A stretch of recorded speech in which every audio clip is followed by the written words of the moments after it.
He's Dave, and I'm Dallas, and we have opinions on just about everything. Sometimes they're on point, and sometimes they go down better with a glass of wine. Join us. This is the Wine and Podcast. Welcome back, everybody, to Wine and, the podcast where we pair wine with entertainment, delude ourselves into thinking you want to hear what we have to say about different pieces of pop culture and art, but know for a fact that you need to hear what we have to say about wine, because who knows anything about wine? We sure don't. That's not true. We actually totally do, and we can help you find the perfect pairing for whatever it is you're planning to read, watch, or listen to. Now, before we get started, please make sure to hit that follow button and subscribe. It really helps this podcast grow and reach new listeners. Also, please leave a rating and or review. It also helps us reach new listeners and grow. At least leave that review if you love us. If you don't, just send us a peevish email to winenpod, winenpod@gmail.com. You can also find us on Substack, wineand.substack.com, where you'll be the first to know when new episodes drop, get in-depth show notes, sometimes uncut versions of these episodes, bonus pairings, articles, chats, pairing directories. That is wineand.substack.com. Be a cool kid, drink the wine cooler aid, join us on Substack. Now, today we are talking about a brand new movie that just dropped in North America on September 27th, both in theaters and video on demand, Haunted Heart, a Hitchcockian romantic thriller starring Matt Dillon, Aida Folch, I'm actually not sure how to pronounce her name, Aida Folch and Juan Pablo Urrego, and directed by Oscar winner Fernando Trueba, who won the Oscar for Best Foreign Language Film, Belle Époque. We're going to play the trailer for Haunted Heart, and then we're going to introduce our very special guest and tell you what he's got going on. Here we go. You know, we expected you last week, and we didn't hear from you, so... You hired someone else. I had to. But if you like, we do need a server. The job is seasonal. Just give me 2 weeks' notice when you want to leave. You've already decided that I'm gonna leave. Some of us are going to grab a drink. You should come. Well, I don't get over to the mainland very much. So you guys know Max pretty well? Nobody knows Maxwell.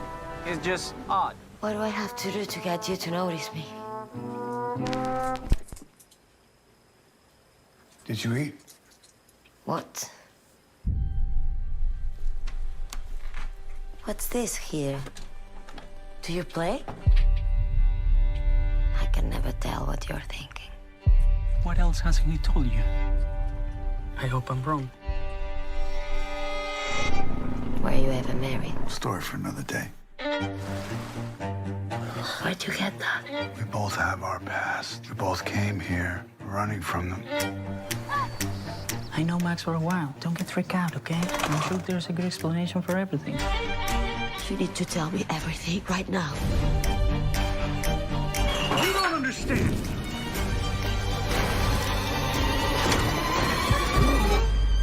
I know you have questions. I'm gonna tell you everything. And afterwards, if you want to leave, I'll let you.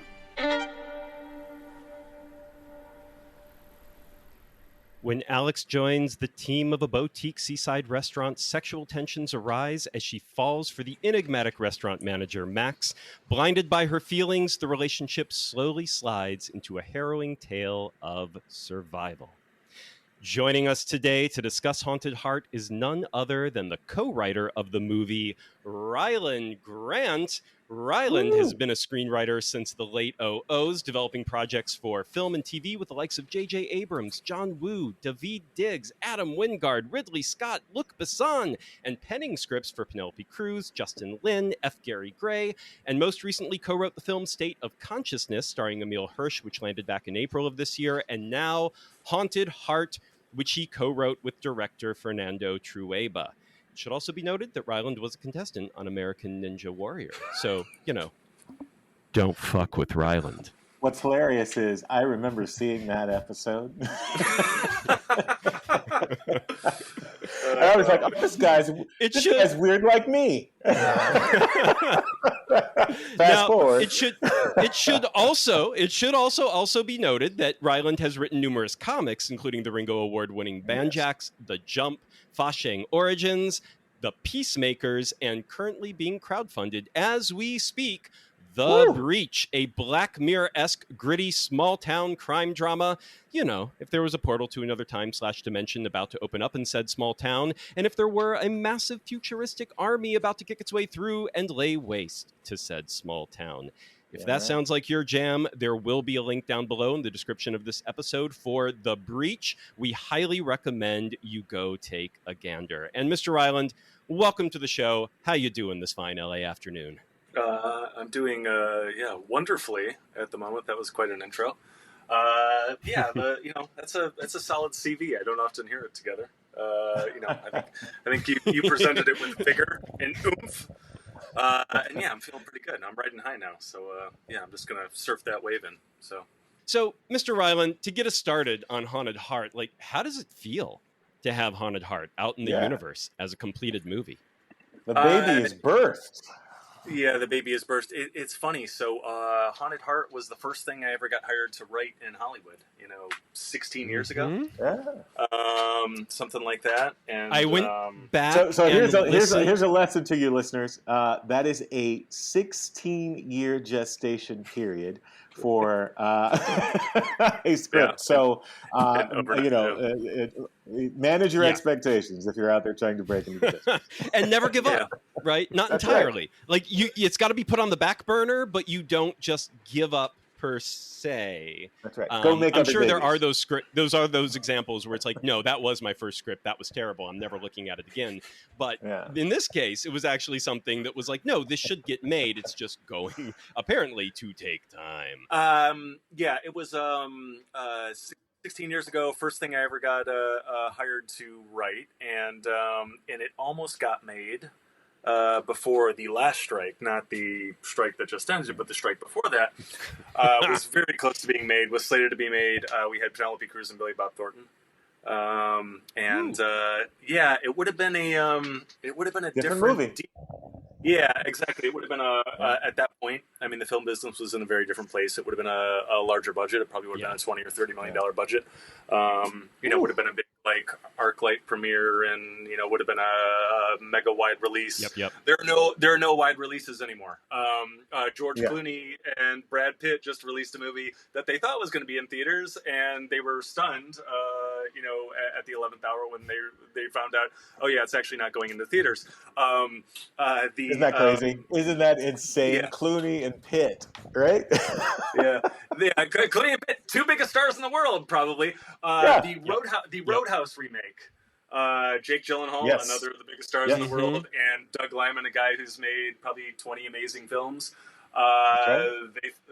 If ever there was a movie that was supposed to be in a theater, it was that one. And Doug finds out at the 11th hour that it's not going into theaters. They're just going to dump it on Amazon. And he was so angry about it that when it premiered at South by Southwest, he didn't show up in protest. So we are lucky to get this limited theatrical release, considering it's an indie. Amen. Yeah, you are. But it's a little bit weird, because it would have been a really big film, and 16 years ago it would have done something really interesting for my career. All that said, I'm not certain that film would have been a better film than this one. I'm a huge fan of this film, and Fernando made an amazing photo play, and Aida gave Matt's always great, but Aida gave such an amazing performance. I think we ended up with a better film. So, yeah. This is definitely That's a awesome. great calling card for her. I mean, what a launch to a career. She's got such great dynamic in her performance, man. Just good stuff. Yeah, for an English language, this was her English language debut. I think. Possibly. Ryan's like, say. Maybe. No, It's hard. I know. To know for sure. I'm almost certain, but I don't know her career backwards and forwards. But I'm pretty certain. And this was English language debut for a lot of people.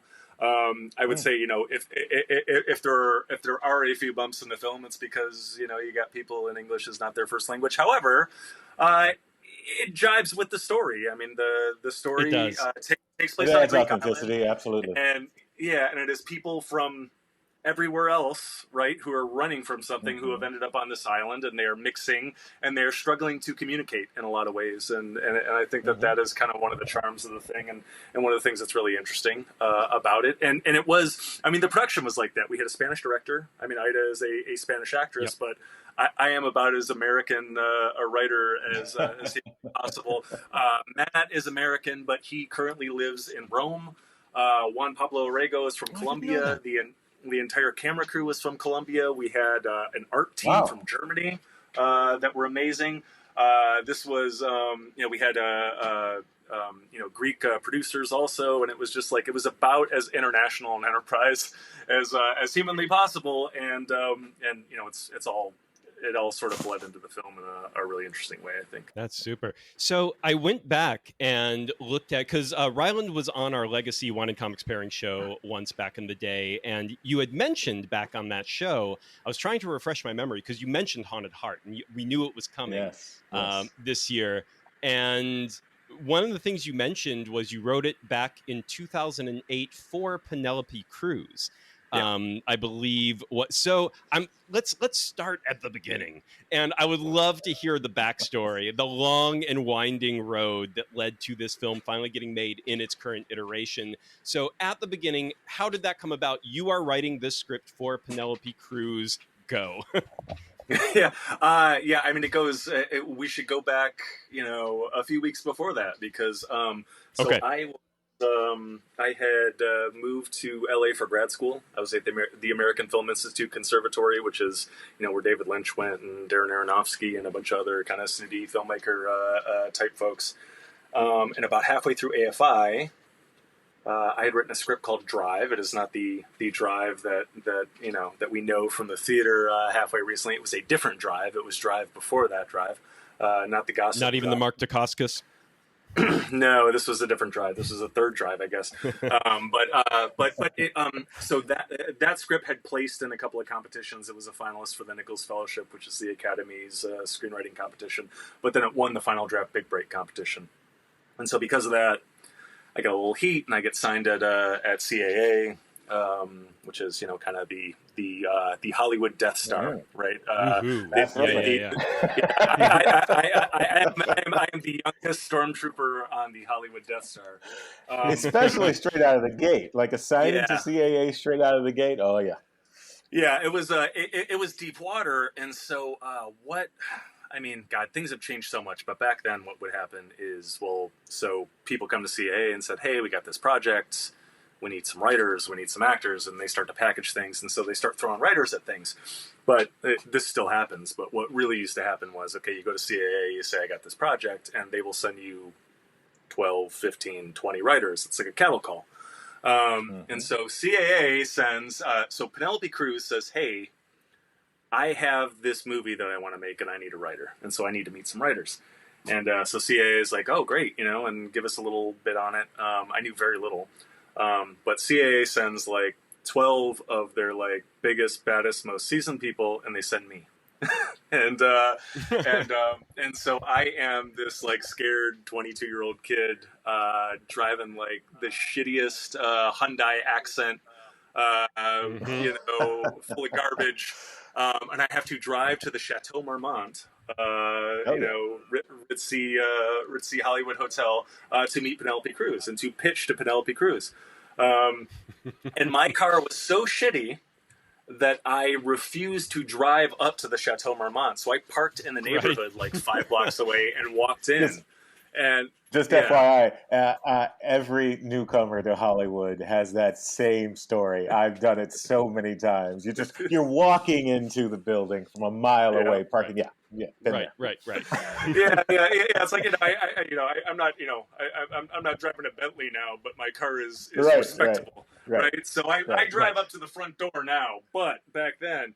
And for way too long, it was that. And so I walk in, and to hear Penelope tell the story, she had a bunch of good meetings. I mean, CAA is not going to send cretins, right? These are really seasoned writers and everything. But they were coming in, and so she had all these 15-minute long meetings. and they were good, and people had good ideas, and they told her what she wanted to hear, and blah blah blah blah blah. And I think I got the memo late. I had so little time to prepare, and so little, so little time to process and all of this stuff, that I just kind of came in, and I sat down, and I think I had to be the last. I had to be the last meeting, like the last of the day, because I sat down. And then after all these 15-minute meetings, she and I talked for like 2 hours. And I don't know if we ever discussed the movie. It was like, hey, how are you? And we started talking about life. We started talking about family, and we stared talking about psychology, and there's the human connection. Yeah. It was like a really good first date. It was funny. And I walked out. And by the time I got back to my shitbox car, and granted I had to walk 5 blocks to get there, my agent was calling me and saying, like, but walking on air the whole way. Yeah, my agent was like, first of all, what happened? Because we expected you to be done like, an hour and a half ago. We've been waiting in the office to hear what happened, but she just called, and she said, she loves you. She said that you and Fernando are gonna hit it off, and that you're the guy. And wow. This was my very first. I mean, it was my very first Hollywood pitch. It was like, this might have been like my third. Technically not a pitch though, right? Because you never got the pitch. Yeah, it might have been my third formal Hollywood meeting. Like, I had a couple of generals, and it's not to say that I hadn't like met people in Hollywood before, but you're doing the formal CAA stuff. And I walked in, and it was just, it was, I don't know, something happened. So first of all, to the listeners, Rylend is what we call in the business the purple unicorn, because straight out of the gate, his agent is CAA. That's his agent. His first pitch meeting with Penelope A-list Cruz, and he lands it. Let me explain to you how rare this is. It is not going to happen to you. well, yeah, but here's the thing: is plenty of bumps afterwards, right? I'm not with CAA anymore.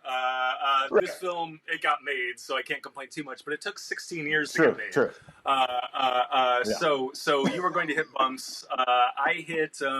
God, I won a contest before that, which is like hitting the lottery, and then I hit the lottery probably 2 or 3 more times after that. But definitely not the standard story.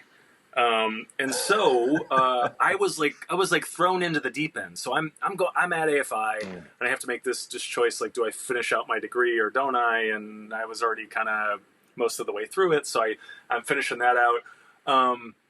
It takes you a really long time to get paid in Hollywood, right? And so we negotiate this deal, and this was the first thing I did for Basan. Basan was actually a producer on this thing, and so however. There was like this credit issue. I mean, because it's like, well, in the United States, it is very hard for a director to get co-writing credit. A director has to literally write 51% of the script. A director is going to be heavily involved all the time, but in Europe, it is very different. In Europe, a director usually gets a co-writing credit, and if there is not a European writer credited on the movie, it can be very hard to fund it. And so there ends up being this extended credit dispute. So I don't get paid for a really long time, but I have to, like quit my job and go right into this. I was subtitling at the time. I was doing English subtititles for DVD releases. And to this day, if you get a MacGyver DVD, you get a Seinfeld DVD, you get a Night Court DVD, my subtitles on there, which is kind of funny.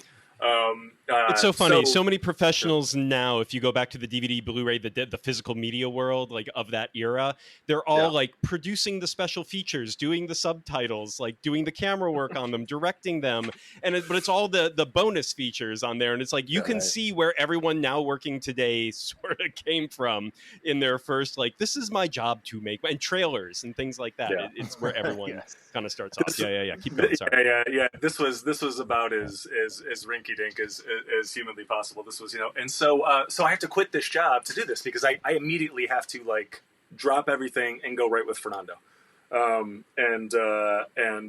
so I am flat broke. I'm driving the shitbox car. I'm going to school.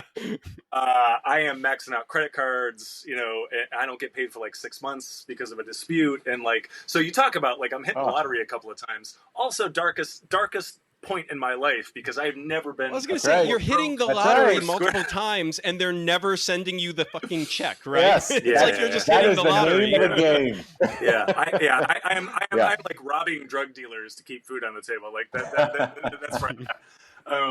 And so, but Fernando, this Academy Award winning director, you know, flies into LA like a week later, and we're set up at what is the Sunset Marquis, which is like a legendary hotel, like where, you know, the Rolling Stones would stay there when they would come into town, and you're sitting in there, and it's like, you know, is that Gene Simmons? It's just weird Hollywood stuff. But you know, Fernando and I, so we started this thing, and you know, we wrote a couple of times in LA, like in weird places like that, and kind of worked the whole thing out. And we get, you know, Penelope would come and join us sometimes. We'd go up to her house.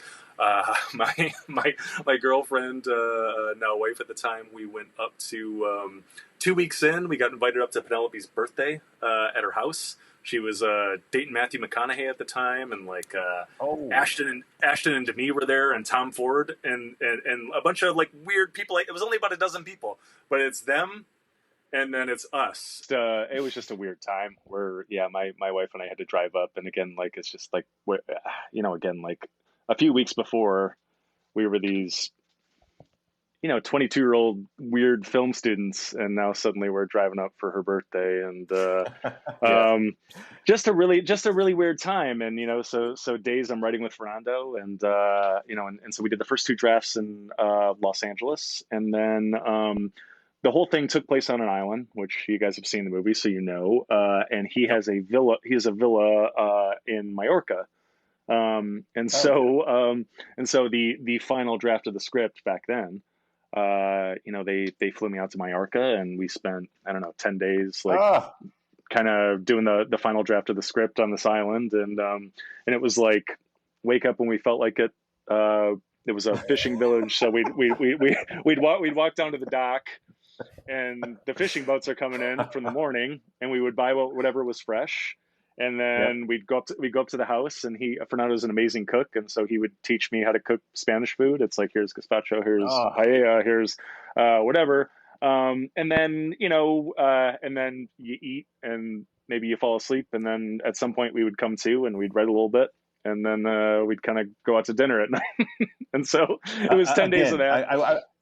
I want the listener to understand how rare this journey is. It will not happen to you. But thank God it did happen to Rylend, because it informed all of his future choices, and we are quite grateful for that.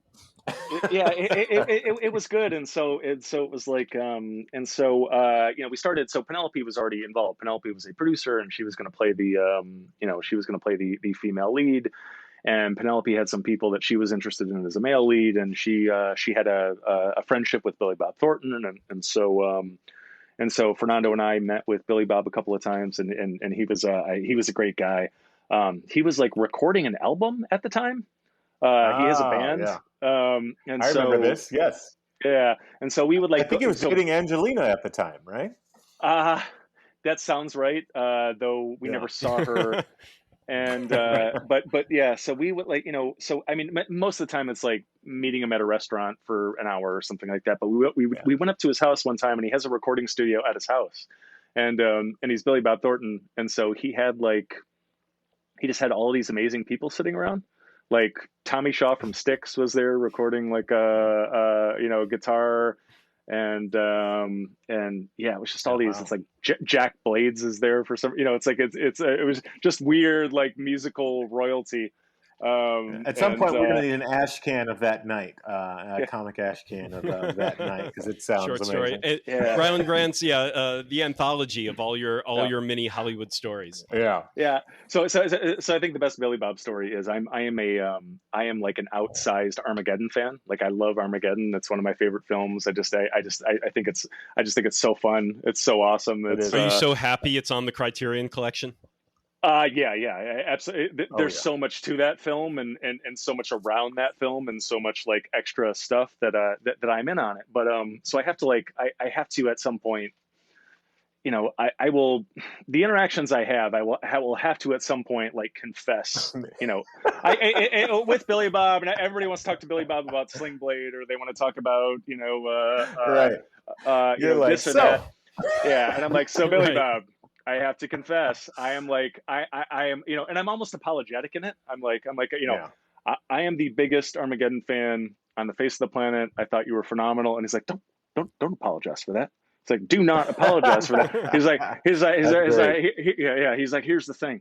He's like, I rarely watch my pictures. I can't stand watching myself. I don't like it. I see everything that's wrong with it. I don't like it. He's like, but I am in a hotel room in Paris, and I'm getting ready for something, and I got some time, and Armageddon's on the TV. And he's like, and I kind of put it on, for a laugh, this, that, and the other thing. And he's like, and it's on in the background, and I'm ironing this, I'm doing that. And he's like, and I found myself, I'm getting sucked in. It's like, and then I'm, I'm supposed to be doing this. I'm late for this, but I can't get away from the TV. And he's like, I'm not ashamed to say it, man. I watched that picture, and I was downright moved. He's like, I was tearing up watching that picture. He's like, that is a powerful thing. He's like, there ain't too many movies that can do that. Armageddon did that for me. And I'm like, Billy Bob gets it. Billy Bob gets it.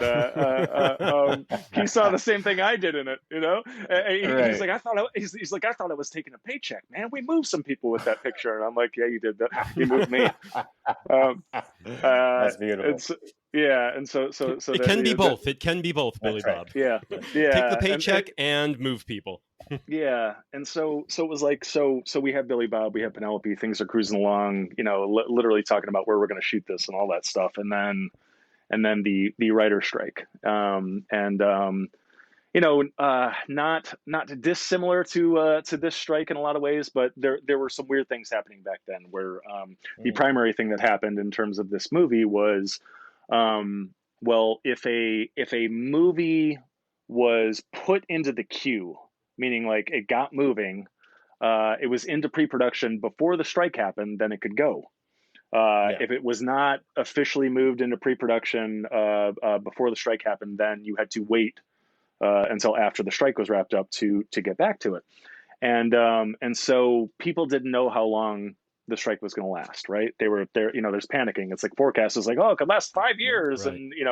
And people are posturing. People want you to think it's going to last forever. So they have a good bargaining place. But so there was this panic in town, and everything started getting sort of sorted into, pre-strike movie, post-strike movie.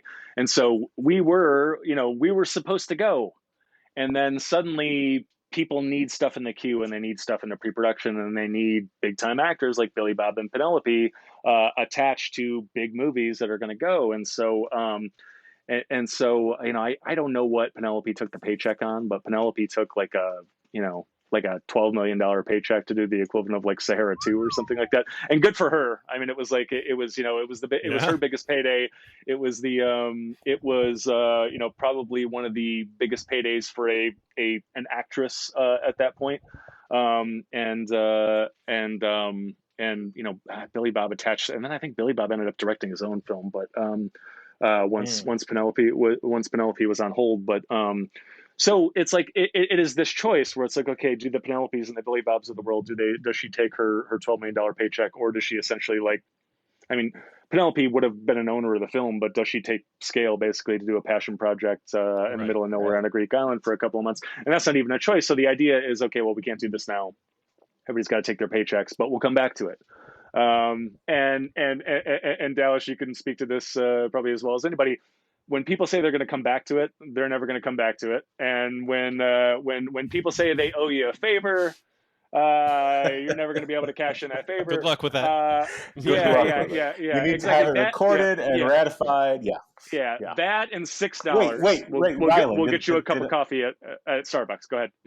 Rylend, did I promise you something? Or was that sounded personal? Did I promise you something? I'm still waiting, man. Hold on. I'm still waiting. Oh, wait, that was that subtle. It's like, well, Dallas would know this better I know. than I was anyone. like, holy shit! Wait, what? No. I'm just saying. You've been around the Hollywood block, so I know. the number of times that people have said they're going to come back to something where they owe you probably, again, you probably got a room full of Very those true. IOUs. So that That's happens. true.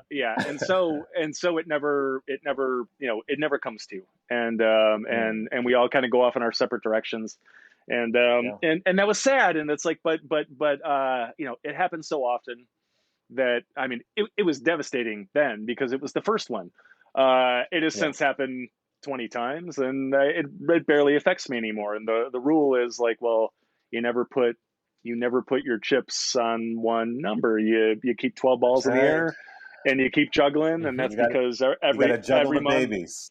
every month, like 2 or 3 of those balls fall. Yeah, and hopefully you get 2 or 3 back up that every month, and you keep on juggling.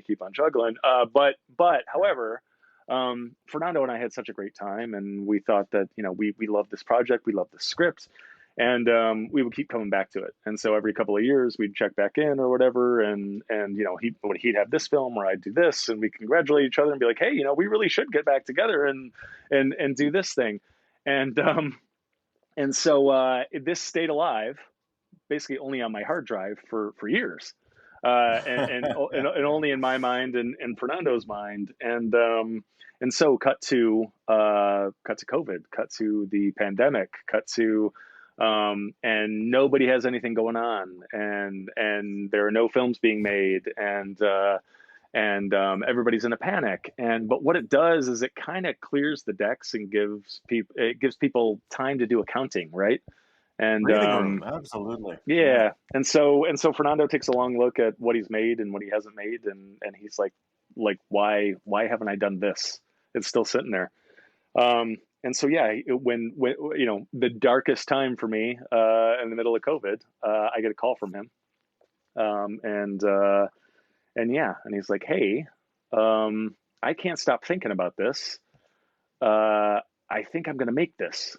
I think it's going to be the next movie. And I'm like, you're goddamn right, it's going to be the next movie. And at that point, we're talking, whatever. I mean, he's calling me, and it's 14 years later or whatever. And so the part was no longer right for Penelope.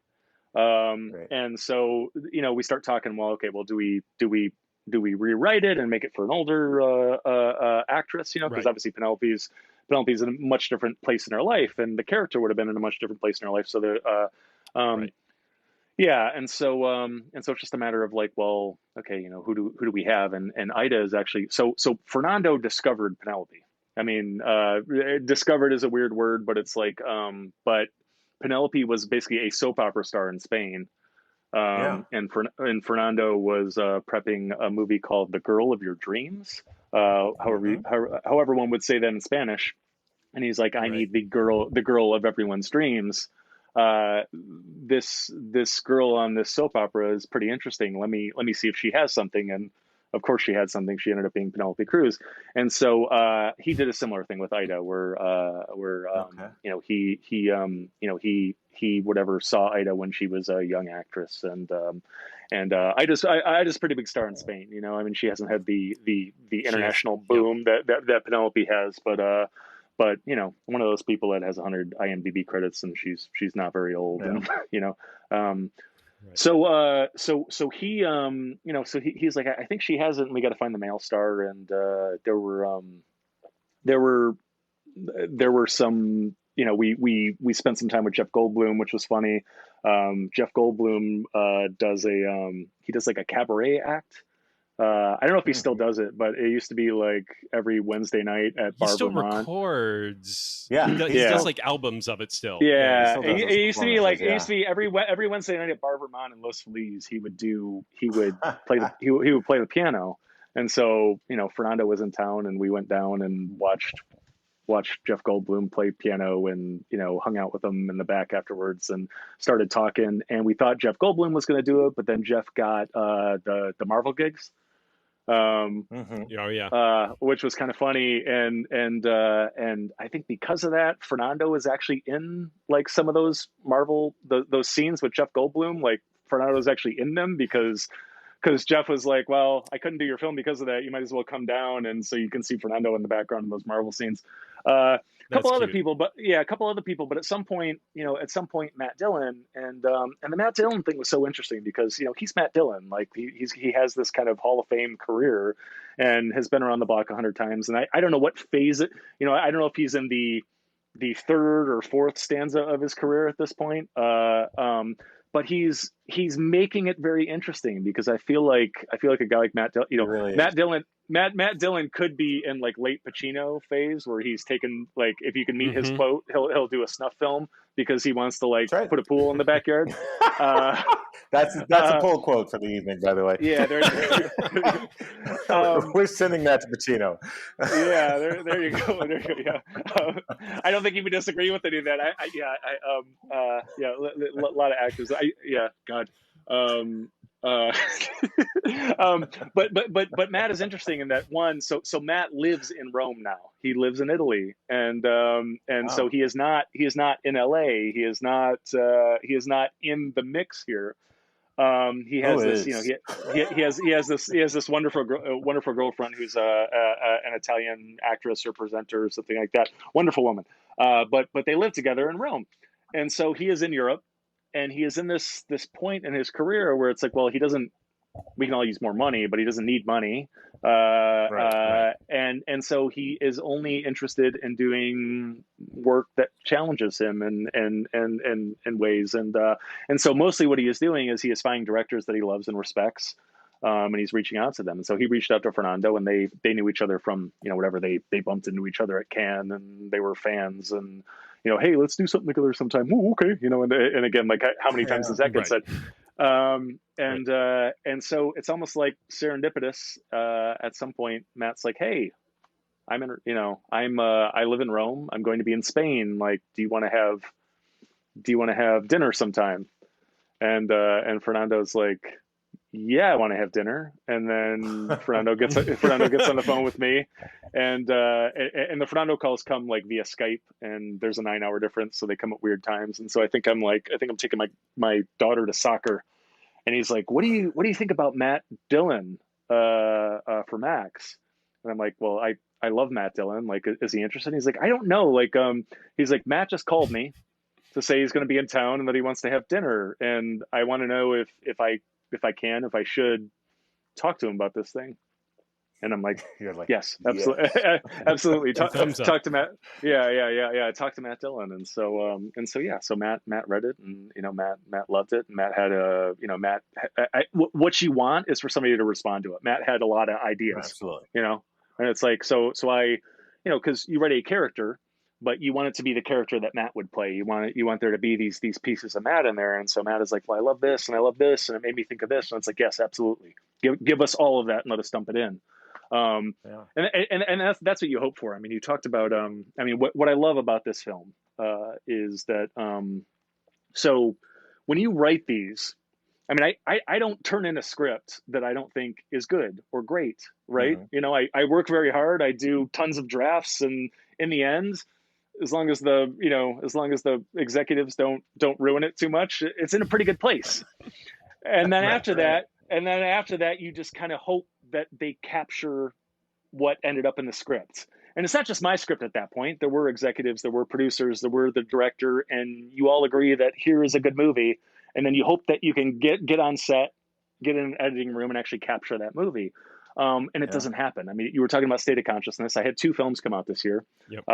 One I think is very good, and that's Haunted Heart. The other one is the other one I hate. And they're both great. They're both great. They just came out. They're both great, Rylend. And here's why I hate it, because I thought it was a very good script. I thought that Emil Hirsch gave a really great performance. It was really interesting. It was really nuanced. He was given everything.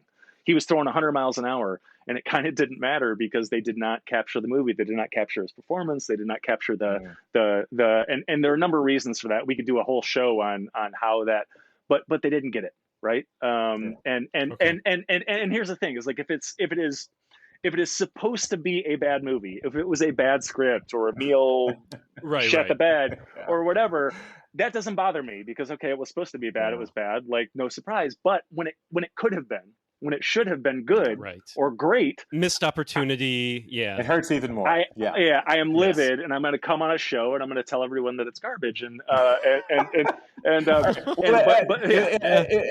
just from the producer he's like, side, I do not want to work with those people again, so it's okay. From the producer side, Rylend, let's just wait until the following season before we let our true feelings out. Give it at least one season. No real talk. All the real talk, please. But but here's the thing: is like I'm not saying anything to you that I haven't said to them, and maybe I said it in a less forceful way. But I'm not a guy that I don't talk behind people's backs. I tell you how I feel, and so I told them what I felt, and that's fine. But here's the thing with Haunted Heart is like, so we had a pretty damn good script, and so again, you pray that they capture it, and what I will say is that the photo play that Fernando put together, the film that he made is so much better than what was there in the script. The visual motifs, the Hitchcock of it all, the Highsmith of it all, the tension in it all. It is such a beautiful photo play that that's what you pray for. Like, first you pray that they just capture the minimum. But then you hope that they bring something else to the table. And again, like you look at their own artistry, absolutely. Yeah. And Matt's performance is great. Like there's so much of Matt and he made the character his, and I love where that took it. And then like first and foremost is Aida. And I just think that Aida is just so, she is so wonderful in this, and it is just such a nuanced performance. It's like she is. Matt is giving you everything he needs to give you and more. Aida is giving you, and Aida is the star of the movie, and so there's more room for this. But it's like Aida is giving you 12 colors in every scene, and there's so much going on in her face. And if you ever don't know what's going on, you can just look right at Aida and you know exactly where it is. And there's so much tension and so much nuance in it, and I just love it.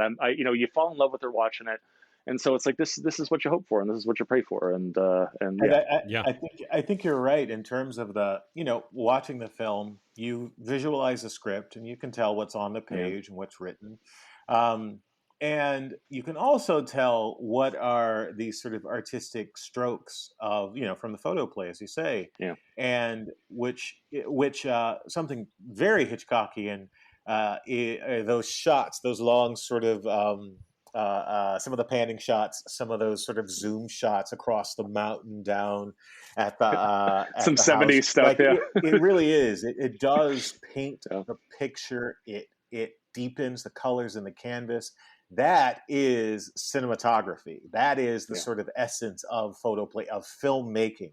And, to your point, there are a lot of cinematography units and directors who simply want to frame the shot rather than knowing how to artistically enhance the moment, to add silence, to sort of make the silence kind of just deafening, to do those things. And I think this film does it very effectively. Those two things are married so well.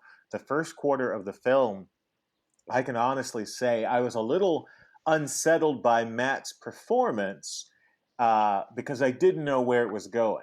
I really didn't know where it was going because it was a little sort of tenuous. It was a little dark, but it was also sort of not one note, but there was a monotone sort of presentation. And you can tell there was a reservation there. The character is holding everything back. He does not want to surrender to this love that's coming. And he knows that if one emotion comes out, they're all going to come out, and that could be very bad, right? So, he's manning the dam. He's dammed up all these memories and emotions, and he's manning the dam. And it's a stroke of genius on, I think, Matt's part to play that, because it seems very simple, but as an actor, it really isn't simple to do that, to pull that off effectively, because he creates that baseline as a point of kind of projection for the character in the future, because where he ends up is just so antithetical to where he starts. So yeah, it's very, very, very well done. Very well done on all fronts. And I'm going to say a couple of things. I'm going to throw in a couple of things here. Number one, going back to Aida, her performance in this is not only, I think the script does an amazing job of this, and then she pulls it off incredibly well, which is you have that thing that's a little taboo these days, which is, of course, the older man, younger woman romance relationship, where it's like, oh, come on, did you have, like, why is she so young and he's so old? But in this case, you actually see, I think the script gives her the reasons for why she would want an older, in her mind, more stable man with this does not prove to be the case, but that's sort of the thinking. And you see in her performance how and why she falls, without it ever being said. You see how and why she falls for him. And then on Matt's end, you definitely get that performance where you kind of want to slap him. He's so reserved. He's so like, no, I don't. Like, even when you think he's finally giving in, he kind of gives in. Then he's like, no. And sort of leaves again. And you're like, Jesus Christ, dude, like, go with the flow just a little bit. But then you realize he has reasons not to go with the flow because of how much he has chained away and how much he's like, I've set up a life where this is the only way it works. This new life is if I am a facade. I'm a facade, and that's all I am. And then it all comes, crumbling, or things advance when it is pushed, and he has to fall in love with someone again. And from going to the island, one of the things that that struck me about this film. So in recent years, I've really not because I've sought out stories that take place on the Grecian Isles, but there's Haunted Heart here. There's a graphic novel from Image that came out a few years back called Sunburn, from Andy Watson. I'm going to forget the artist's name, but Andy wrote it. And it's an incredible, I highly recommend the Image graphic novel. And there's a novel called Southwind that I do not recommend. It's a relic, but no one read that. But what the novel, the graphic novel, and then this movie do is they all capture the Grecian Isles, and they all do it in the same way where I'm like, oh my God, this must truly be a thing, a true vibe, a true atmosphere, a true way of life of these places, because all three of them do a pretty incredible job of just like the setting and location. They are one of the characters, that gets thrown around a lot in film, especially, but I think especially true here, where the setting and the way sort of people's mores and attitudes towards things are a little different than non-island life, for lack of a better term. And I don't know if this was part of the script when it took place on a Spanish island. Maybe it is just island, not just the Grecian islands. Maybe it's European islands. That's actually a question for you, Rylend. When the setting switched places, did any of that change, or was the vibe similar between like the original Majorca all the way over to the Grecian Isle? I'm going to forget the one that it actually takes place on, but that it took place on in the final version. Yeah, it's not actually named. I mean, we shot it in Tripuri, which is technically a peninsula, but was only accessible via boat until like the late 90s. So it is very much in culture an island, and now there's a single road that goes in there, and it's not easy. But yeah, it's such an interesting question. I think it's all this dynamic you're talking about. Is further kind of exacerbated by the fact that you have all of these people from different places who have come to this island, and they're bringing different preconceptions and different cultural elements, and they're all running from things and hiding from things, and that's just such an interesting thing. So the final. We didn't know the island changed from time to time. Even when we went to Majorca, we were not going to shoot on Majorca. It was just that, Majorca is an island in the Mediterranean. Fernando happened to have a house there. And you could get, because there are certain things that Mediterranean islands have in common. Right. And so, and what you find is they all have their flavor. And so even right up to even when Fernando called me and said, "Hey, we're going to shoot this thing," we did not know where we were going to end up shooting it. It's like, well, there's this French island, and there's this island, and there's that island, and so that was interesting, and it's almost like, well, the lottery, right? And what are you going to do? And so finally we settle on a Greek island, and we settle on Tricuri, and so then begins the final stage of the script development. I mean, the first thing is like we hadn't touched the script in 14 years or whatever. And so we do have to get back and we have to make the script. We have to mat up the script. We have to Aida up the script. We know the actors, right? And so we need to go back in and sort of take this thing apart and put it together. But we really need to. So we were in Tricuri, and that was where we did we spent like 2-3 weeks in Tricuri, literally just.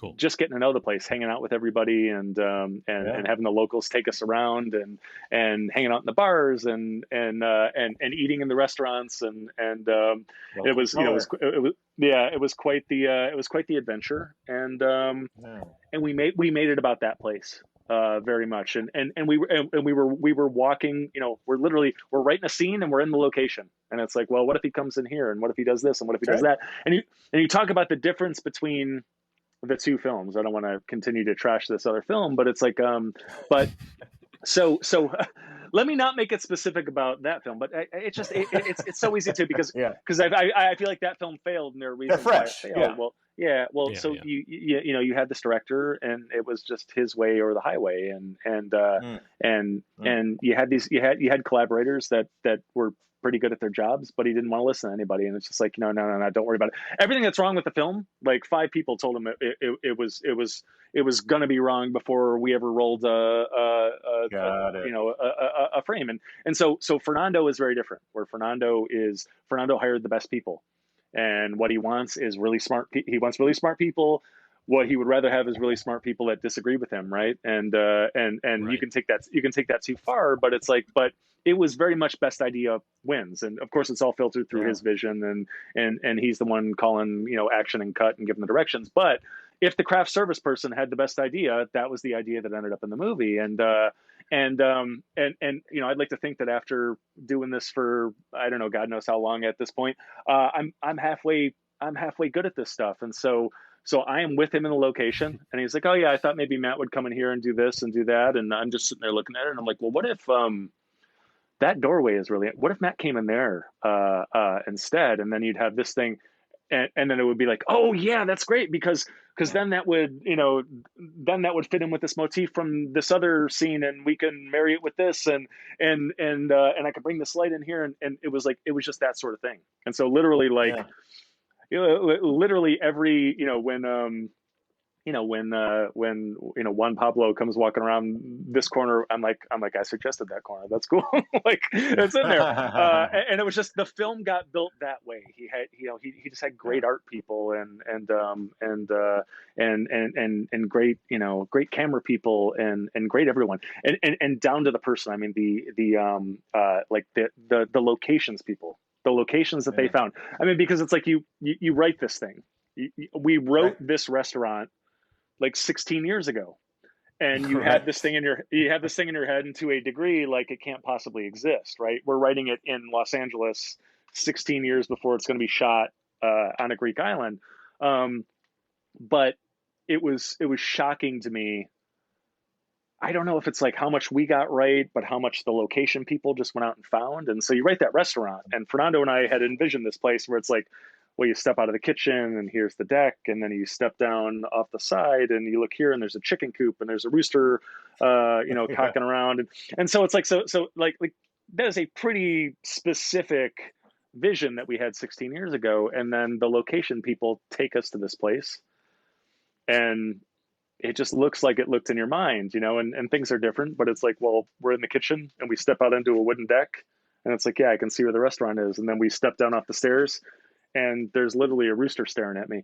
I think, like, what is happening? To your point, I think that starts on the page, because as we said, the idea that within the margins, you can create emotion, you can create the sense of climate, you can create the sense of texture, you can create those things. So when your other staff, if you're hiring well, when those location directors come on, finders come on, that stuff's kind of probably already articulated.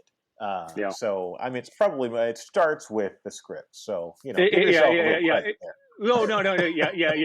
But believe me, I am. But it takes people who are really good at their job to go out and just find. The locations are it's just. I mean, it's such a beautiful place, and I guess there's a big margin for error when the place is that beautiful. However, I mean, they were firing on all cylinders, and how the art people came in and just kind of brought the whole thing to life. It was because I wanted to be there. I'll tell you right now. I was like, I don't know where this is, but I need to go there.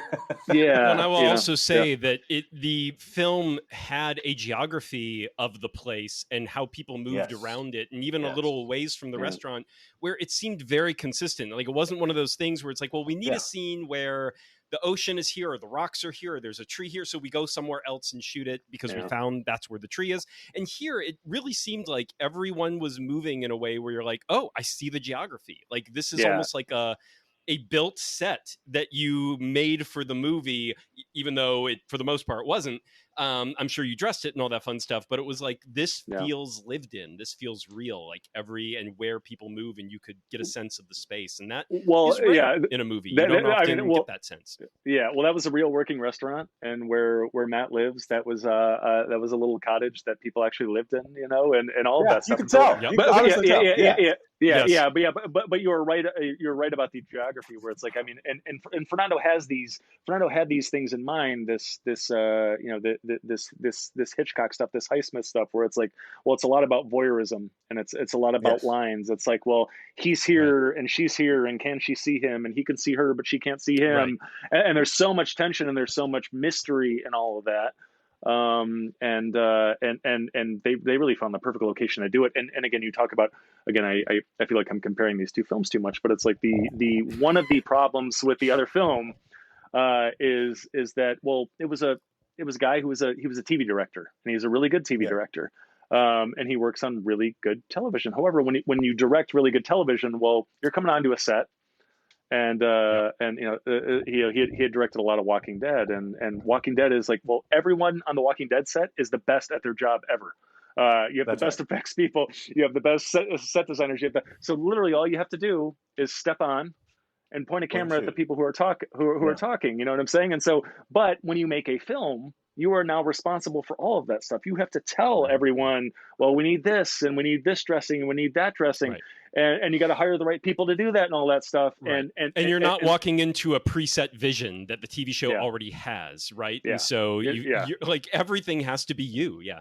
Right. Yeah, you're not walking onto this nuanced, beautiful set that, again, like this all-star team has built. You got to do it, and so with the other, sometimes you walk in and it looks like a student film set. It looks like some USC kid set, and that's tough. And you had this thing where it's like, well, this artwork is really important to the movie, but it looks like somebody kind of printed it on their computer or whatever, and so that's tough. However, you go into Haunted Heart, and everything does look, it looks lived in. It looks, it looks like Max has been there forever, and it looks like Max's place. It doesn't look like a generic place. It looks like, you look around, you can pause the frames, and it's like, oh yeah, of course Max would have that book, and of course he would have that knick-knack, and of course this would be on the wall. It was more cluttered than my apartment, and that is fucking saying something. And I was like, dude, yes, that's a real apartment. Yeah. Like, that's a real place that a man lives, where everything is just like neatly stacked, but it's all stacks. And it's like neatly arranged, but he's like, there's too much on every shelf. And I'm just like, chaos on the shelves. Yes. Right. Absolutely. Okay, Rylend, it can't all be a love fest here. One question for you. How open are you to gripes that mean absolutely nothing and have nothing to do with the artistic integrity of your I probably have some gripes too, so fire away, man. I'm not easily hurt. You can hear me trash in the other film, so go ahead. Yeah. That's true. That's very true. Okay, no. One thing is, and it's probably an actual actor choice, which I totally respect. The moment of realization when Matt's character, Max, realizes that the secret is basically out. That was one of those moments when there's a part of me that wanted a little more reaction. I was just like, I need more. No, his dam is breaking. I need to see his dam breaking. I need to see the crack in the dam. But then as it went on, I was like, okay, all right, that's a perfectly fine choice. I'll accept it. Damn it. So anyway, as I said, a gripe that means absolutely nothing and has no. I think that there's always going to be like an artistic debate throughout the whole thing. Of course. And there are going to be a couple, and I think Fernando and Matt. Go ahead. I disagree with Dallas. I can say that right now. So I will say that on that moment alone, because you're talking about the record playing, right? So like now he knows. No, he's the musician. One. No. Okay. Not that. That when he's moment, listening to the phone call. So the phone call, the voicemail. When he's going over the paper clippings. You're talking about on the boat. Yes. Okay. All right. Yes. Yes. That moment, I was like, damn it. All right. But no, I agree with you, Dave. That moment with the record, that was, for me, that should be the trailer. That moment should be the trailer. Just that scene when he looks up, and like in my mind, that sort of teaser is the record plays. You see the hand play. You see him chopping, and he looks up, and the music sort of just gets a little creepy, like that. That's the thumbnail for the movie. Okay. Anyway, that's what I thought you were talking about, and I'm like, no. That's a perfect moment. That's a perfect moment. Yeah, there are a couple of those moments where you kind of get everything in a slow drip, and you get pushed back. Yeah. I mean, the complimentary moments of that is I love the with Chico, with Juan Pablo Orrego, where he's just like he doesn't understand. He doesn't understand. He's like, what's the problem? Like the record's great, man. It's awesome. Congrats. Yeah. Right. And Matt is like, what the fuck do you know, dude? Like, you know what I'm saying? It's like, Matt is worried that he has the rest of the story, and he doesn't. Well, Matt doesn't realize it until it's too late. And the guy's like, no, it's a great He's record, like, man.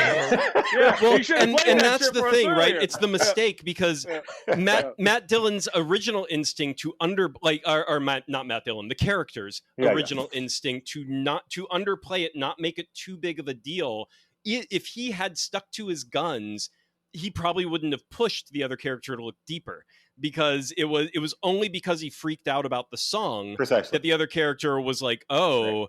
That's weird. And now this was such an overblown reaction. I'm now going to dig deeper and find the full truth, which no spoilers. Yeah. But we're gonna dig deeper.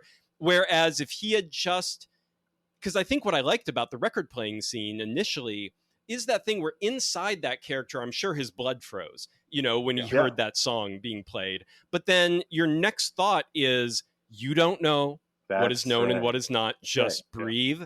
And deal with it, but don't just. Everything this might be salvageable, right? That's the weight of secrets, right? That's the weight of secrets. Yes. Yeah. And so when we talk about this, you can kind of hear it in me. So it's like, so here's the thing. I wrote the script, and I don't want you to think I'm sitting here being like, I did such a great job with this, because here's the thing. It's like I had a role in it. But to a certain degree, I'm sitting here talking to you guys like a fan, because all these people got together and they figured it out. And when you write this stuff, you have to write more. And so Fernando and I had to know exactly what happened in the past. And we had to write it into the script, and they had to film it. And then starts the process of, well, how much do we actually leave the audience with? And when do we leave it with them? And then Matt Dillon shows up on set and says, "You think that's what happened?" This is what I think happened. And then those things are, and this is what I'm playing.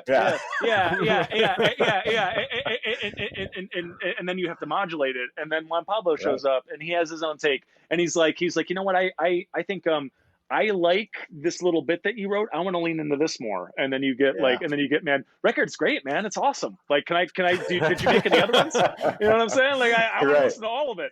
I tried to Spotify that shit. Like, I couldn't find anything. Right. And it was such a great choice. And so, like I said, you kind of write this stuff, and then it comes to life in this amazing way. When you have great collaborators, they bring this. So I'm watching this stuff like a fan. I'm like, wow, did you guys put some great stuff together here? And it's great. And then in the end, so here's the thing, is I've seen a couple of cuts of it. And so I saw a cut as early as like 2 months ago, and the cut 2 months ago had a little more information. I mean, I'm not giving anything away by saying in the end, you don't really know what happened in the past. You know enough. No details, right? Yeah, yes. yeah. You know, no you know nitty gritty details. Yeah.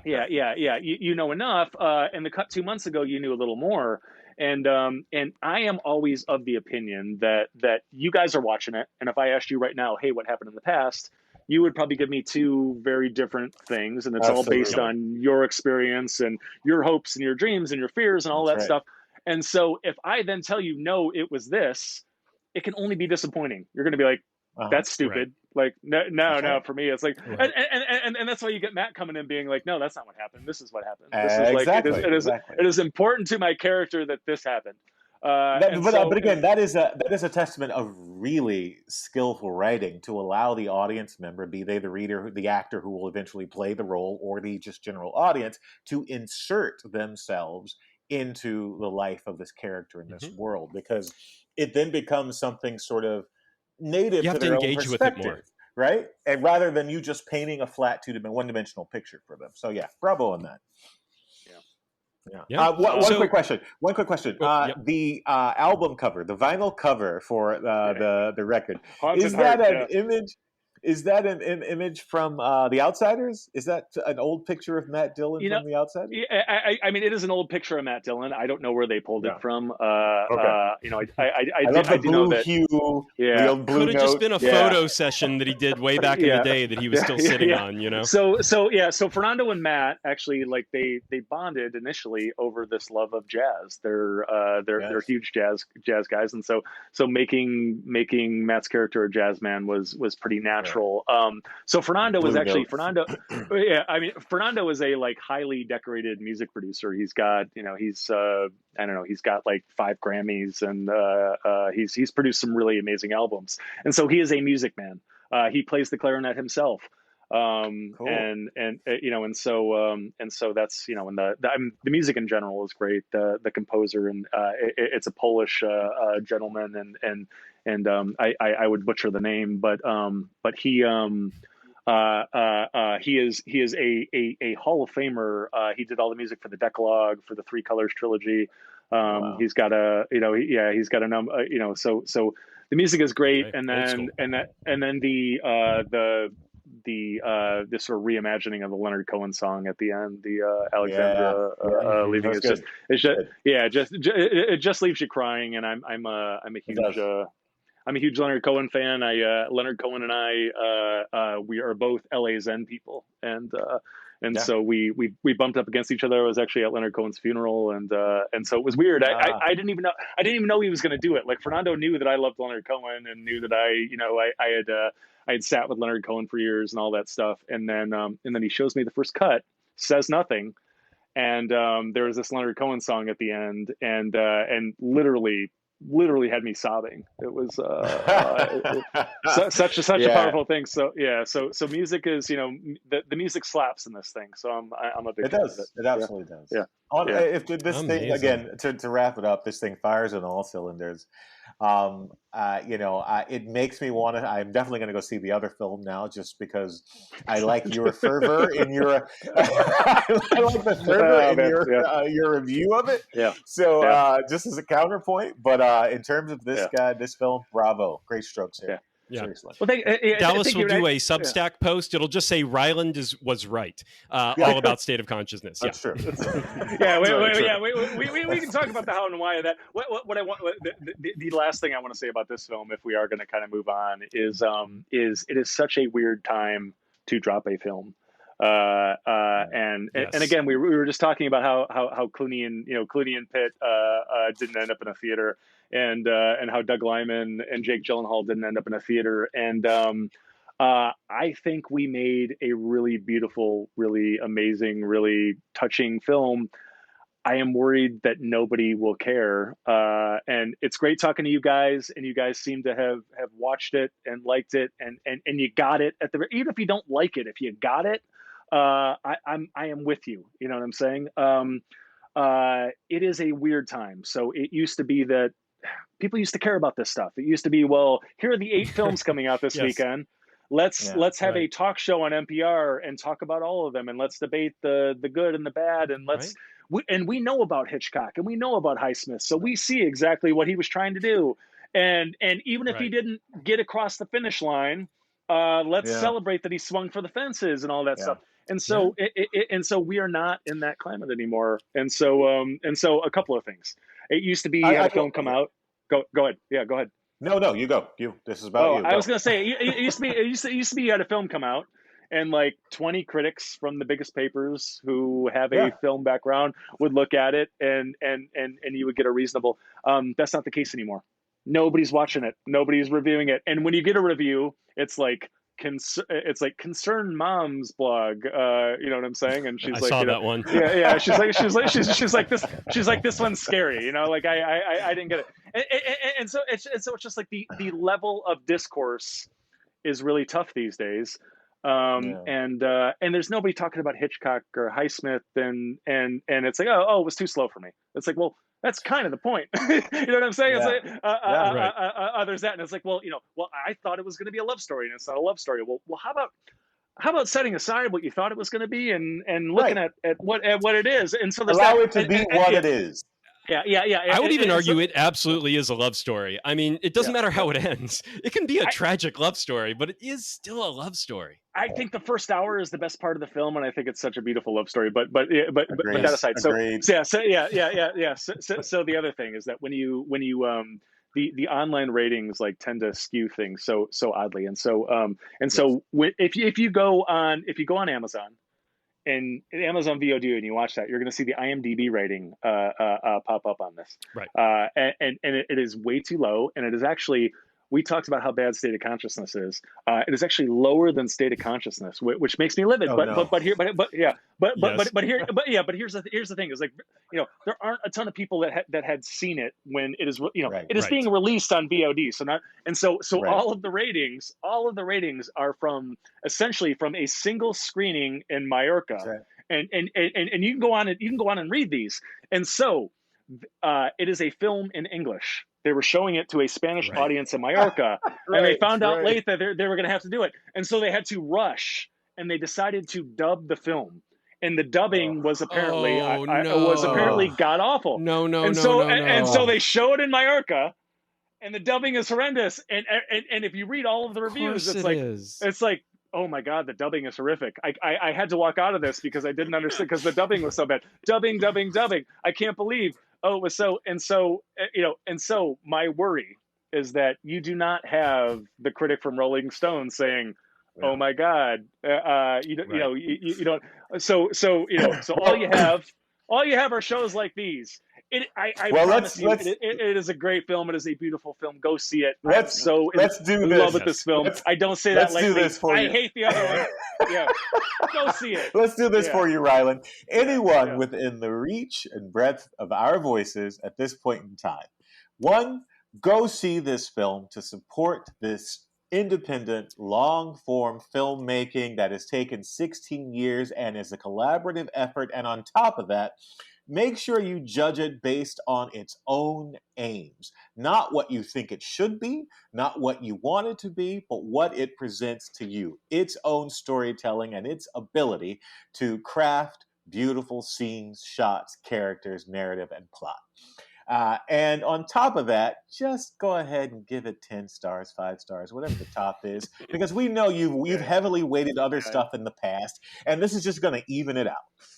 If you've taken our advice at the beginning of every episode where we say, please leave a 5-star review on Apple iTunes or Spotify, if you've done that, we ain't a 5-star podcast, motherfucker. Right. So you're already lying. Go ahead and just give a top review. Don't equivocate. Don't quibble. But I will also say this episode is dropping right before the third weekend after its release. So it may or may not still be in theaters, but check for it. See if it's still in theaters on its third weekend near you. And if not, VOD, you can rent it, you can buy it. That's right. Yes, exactly. And find it on the platform of your choice. All that stuff. So yes, absolutely. I will say this is a. Sorry, go ahead, Rylend. Oh no, I was just gonna say it's just such a. I mean the film business, the theater business, the whole the review business is just in such chaos. My worry is, again, I feel like they made such a beautiful film, and there's so much merit to it, and I feel like it is being dumped into a crack between like eras or something like that. And whatever this ends up being, it would have played great. And whatever, again, 16 years ago, this is this is awesome. And again, what angers me is that, again, like, well, 16 years ago, it would have been a really big film and it would have been great for my career, and it probably would have been pretty good. This is a better film than we would have had 16 years ago. I guarantee it. It is so beautiful and so haunting in a way that it couldn't have been 16 years ago. And I feel like we are shouting into the Grand Canyon with it, and that is the tragedy of this. And it's not even for me. It is that Fernando, that Aida, that Matt, that the goddamn location manager did such beautiful work. And down to the set dressing, just everything. It was too few people are going to care. And I give it to you straight. You have heard me say, I have been a part of some things that did not end up great. This is great. Go see it. Leave a damn good review on IMDb or as a recommendation. Yeah. As a version of a recommendation, guys, I do think this is the kind of movie that would have killed on the new release wall at Blockbuster. Oh, you would have taken this home, and it would have been a find. Right, it's one of those movies that you'd have been like, Matt Dillon, what did he do? I didn't hear about this movie. You would have taken it home, and it would have been one of your Blockbuster finds. And on top of that, that's a recommendation. Yes, we all remember. I think this would have been a great film in the early days of Netflix. This has been one of those finds when the discs were still coming. You'd see it online, you're like, oh, that looks interesting. Okay, you get it to 3 days later, you sit down, you get to actually dig into it and allow it to unfold slowly, because it is a great slow burn. And I will say this, Rylend, to sort of assuage some of your concerns. I do think we are in sort of a transitional period now, and people are looking for these stories that harken back to solid narrative, character-driven filmmaking, where it just feels like a place you want to be and people you want to know. So I will say, don't worry, my friend. I think your audience will find you. Yeah, it feels to me like it has some things in common with Office Space, where Office Space comes out and it doesn't find what it needs to find in the theater, but then again in Blockbuster, people are like, oh my god, this is awesome. The one for me is Michael Mann's Miami Vice movie, where it came out and people are like, I hate this and blah blah blah blah blah blah. Wow. But go read. There are some amazing articles about how Miami Vice is this like brilliant, nuanced piece of filmmaking, and you have to revisit it, and then you go and revisit it, and you're like, oh my god, I see it. This is not as acidic as that Miami Vice film is. I don't mean to, but I do feel like, again, in a few years we are going to be settled as a business, and people are going to look back, and you're going to see the article on, I don't know what it's going to be. Maybe it's in Rolling Stone. Maybe it's Sing Collider. Maybe it's, who knows? And they're going to be like, hey, this is one that we missed. And look at all this stuff Fernando was doing. Did you know these people did this movie? Yeah. No, but it's like look at what Fernando was doing with the camera. Look at how this was a callback to this, and how he was building on this, and look at how this set up and paid off, and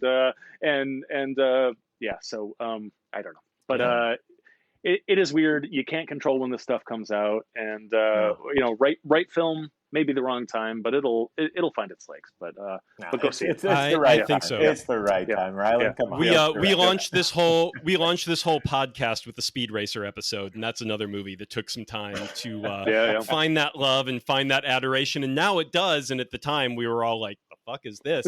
and rejected it, and it was a box office bomb. But okay, so to wrap this up, because I know Rylend does have to be elsewhere fairly soon. So, Mr. Rylend, what would you drink with Haunted Heart? And I'm going to let you go first, because my choice for what to drink with Haunted House is in context with your choice. So I need you to say yours first. So you get us started. I think you guys are going to like what I did with this. You talk about, a thing with wine often is that it needs some time, right? It needs some time to mature. And this is very much a film that needed some time to mature. There is a very fun wedding scene. And there is alcohol is celebrated in this movie. There are these chess matches where an old single malt is enjoyed. There was a wedding scene where way too much wine gets consumed. It is a rich old guy marrying a young woman, and he is a unfettered drunk, and he is just like inhaling Barolo. And they are running out of wine, and the line that Matt says is that if he keeps drinking this way, I'm going to own those boats of his. The guy owns a fleet of fishing boats. Expensive wine at that. Yeah, exactly. And so what they are drinking is a Bruno Giacoso Barolo Reserve, which is their elite. And so the other thing is that if you look at the film, the first thing you see is it says that the film takes place in 2001. It is of a different time. Right. It is of a memory. And so the thing is if you go back and you look at the 2001 Bruno Giacoso Barolo Reserve, it's probably about a $900 bottle of wine right now. But if you look at it, it gets a 97 from Wine Spectator magazine. And what the review says is don't drink it now.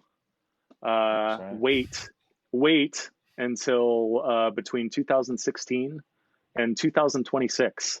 And so what year is it, guys? Perfect. 2024. It is nice. 2024, and that 2001 Barolo Reserve is at the perfect time, the perfect maturity right now. And if we wait too long, it's not gonna be at its height anymore. And so that's true. You got to get it at its peak in its window. 2 years, guys. You got 2 years. That's right. You and I, we need to pop that cork, and we need to let it breathe a little bit, and then we need to sit back, pour ourselves a couple of glasses, and enjoy the slow burn of the wine with the slow burn of this movie. Ding, a lot of ding, different ding. notes. Yeah. Good choice. Just a quick side note for an older wine. 2001 is not crazy old, but don't let it breathe too long, because the older the wine is, you actually don't decant it, because the oxygen will deplete it quicker. Right. So it's like This is where the expertise comes in. It'll burn. Right. This is like 10, 20 minutes, then drink that shit. That's right. don't be letting this sit for hours. Open it, walk around, do a couple of chores, come and sit back down. Right? Yeah. Exactly. Exactly. You need to run out and watch Haunted Heart, and you need to pop this wine and get it down. So that's right. Absolutely. That's right. And once you spend $900 on the bottle of wine, $14.99 on the movie is going to be like, oh yeah, of course, that's going to be easy. Yeah. It's still, that's all it costs to watch this movie. Exactly. Or rent it for what, $6.99, something like that. So or theater, go see it in theater, especially if you're on the coastal cities, because that's where it's predominantly playing. But a couple other, I think it's Illinois, New York, LA, a couple other places I saw online that it's playing at. But anyway, so to Rylend's point on that, I chose something very close to an old Barolo, but is a Greek wine. And it is a new release, believe it or fucking not. And it almost makes it to the origins of this script. A 2009 Gomenisa Casino Mavra Negoska blend from Tatsis Winery in Macedonia, Greece.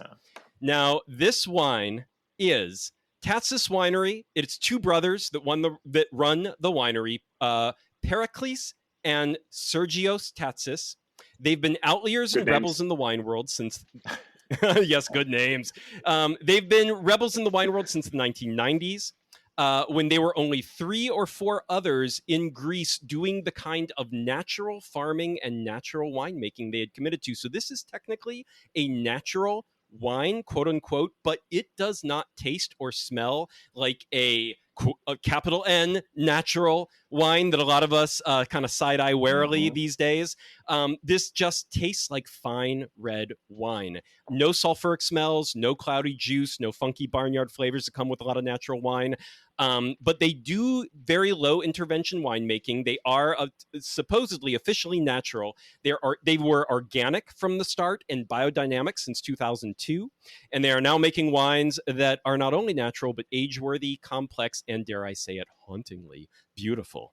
And this is a 50-50 Casino Mavro. That is Xino Mavro. You basically pronounce it like gambling at a casino Mavro. Now, a Greek lady came into the winery that I work on the weekend just a couple of weeks ago, and I said this word to her, and she was having none of it. So it's that if you're a local, that is not how you pronounce this name.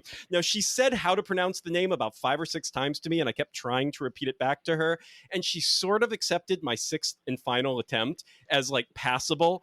And I, to this day, cannot remember what the fuck I did with my mouth to make that happen. So it's not happening again.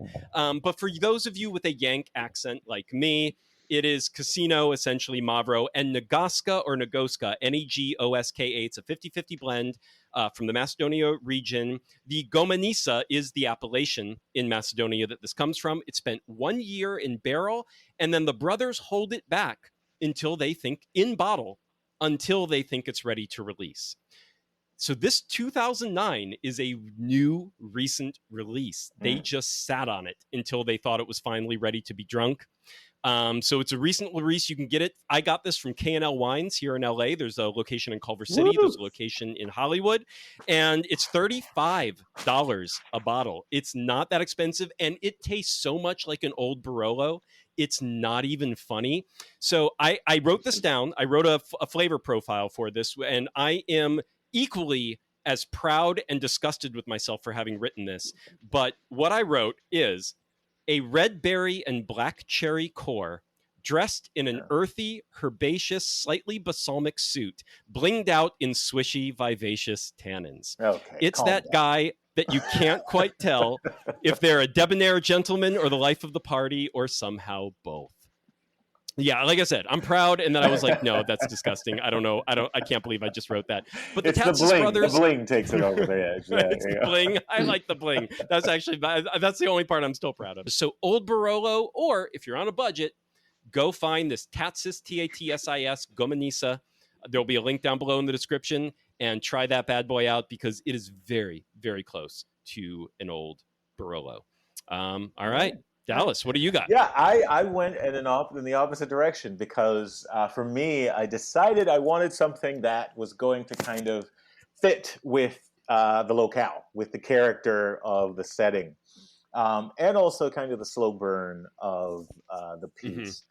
So I actually went with, this will be familiar to you, Dave, because the grape, which is called the Savatiano, is the root grape for the Retsina varietal. This particular wine is from the region of Attica, and the winery is called Milanos. It is a very small winery. They produce just under, I think, 100,000 bottles a year. It's again just small by global standards. Yeah, exactly. It's again a bit of a trend here. It's 2 brothers who took over their parents' winery from their dad. Stamatis, who studied chemistry, he essentially likes to experiment and create. We needed a better romance. We needed to pick wineries that had like couples. God damn it! Oh well. Well, I mean, they're a couple of brothers. You know, wrong kind of romance, but still. There you go. But at the core of this winery's production is still the Savatiano grape, which is an indigenous grape to the region. More than half of their wines involve it somehow. Curiously enough, the grape itself generally isn't a full varietal on its own. It's usually a blender or a starter. But these guys have really taken it to its kind of edge and created some really great wines. Let's see. It is, as I said, the Retsina, Dave, which I think you paired with something in a previous... Severance, one of our Severance episodes. So anyway, this is not a Retsina, though, correct? No. This is the grape that is the basis for the Retsina. This grape, the Savatiano, generally has not been used as its own pure varietal, except for in this case, it is used as a pure varietal, and it's kind of beautiful. It's really interesting. A lot of people refer to it as an orange wine. The aroma is kind of fantastic, and it's a very sort of, for lack of a better term, convincing wine. A lot of people refer to it as a natural wine. On the nose, you get lots of, it's sort of a medium intensity, I suppose. The nose isn't terribly strong. It is dry. There's medium alcohol. You get slapped around by a little red apple, a little honey, mango. There's some cardamom. But in general, it is the kind of wine you can sort of just sip slowly and finish an entire bottle, or pair with a really strong, fatty meal. And I think because of this film, it is so meaty, it becomes so dense. Even though it starts very sort of, not one-dimensional, but it is a very sort of accessible film in the first 2 acts, and then it just sort of explodes. So I went with this guy. It is the Savatiano grape, the Milanos, and it is a 2018. In terms of price, you can find a bottle. Well, you can't find a 2018 anywhere in the States at the moment, I don't think. But in general, you can find either 2019 or 2021 for around $35 a bottle. Cool. Whichever one is available, I will link to that down below. And just so everyone knows, a Retsina is a wine with pine resin added, which is a staple in Greece. Although that Greek lady that came in, she was like, bleh, when I mentioned Retsina. She just kind of stuck her tongue out. She's like, no, that's what you drink. Apparently, Retsina is kind of like the Boone Farm or something of Greece at this point. It's the wine you used to wake up. Right. It's like that's the shit that like the cart outside will give the kids, like when they're the drunk college kids when they're partying and they're dead broke. It's cheap. It's easy. It's disgusting. Right. It's something to taste, though. Let me tell you. And only Greece makes it. I called it the Vegemite of wines. The Greek version of Vegemite, where it's like if you didn't grow up with it, it's gonna take some work to get into it, let me tell you. All right, folks, once again, Haunted Heart, that is out in theaters. It'll be going into its 3rd weekend after this episode drops. Check it out if you can find it in theaters. If not, it'll be on VOD platforms. Rent it, buy it, support it. Support this kind of cinema because it needs your support. Don't just go for the big blockbusters that, frankly, vote for the kind of cinema you think you want to see more of, regardless of whether you have to watch it before you know if you like this particular one or not.